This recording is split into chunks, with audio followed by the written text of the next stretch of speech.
да и се одземе интегрираната дозвола на рудникот Ораница и кривично да одговара. Ова го побара иницијативата ОДВА по еколошкиот инцидент во Крива река. Освен за фирмата, кривична или друга одговорност, побараа да има и за инспекторите кои дента по хаваријата во рудникот не си ја завршиле својата работа. Во почетокот имавме поднесено до инспекцијски совет исто да се утврди одговорноста и да се провери дали во ред постапиле државните инспектори, бидејќи сметавме дека не постапиле и тоа се потврди.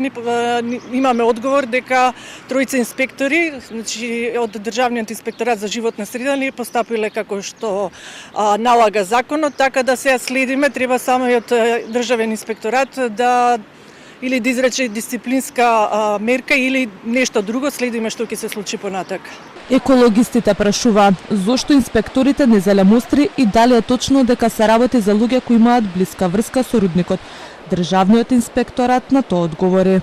Инспекторот Зоран Стојднев работел во рудникот од 2022 година до јануари и истиот е примен на работа 2022 во февруари во Државниот инспекторат за животна среда.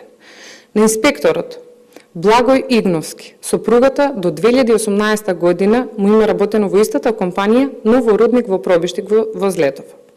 Дали тука има судир на интереси или нема, јас како директор на инспекторатот поднесов барање до Државна комисија за спречување на корупција, истата да го испита предметот.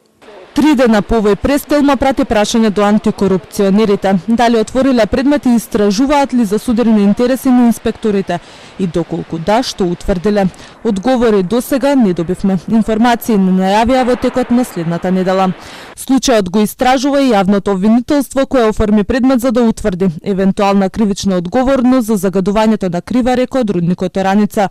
На 14 март пукна цевка во Ораница од која, како што тврдеат фирмата концесионер, истекла техничка вода која не е опасна. Градоначалникот Сашко Митовски обвини дека Крива река е загадена со цијанид и олово токму од рудникот.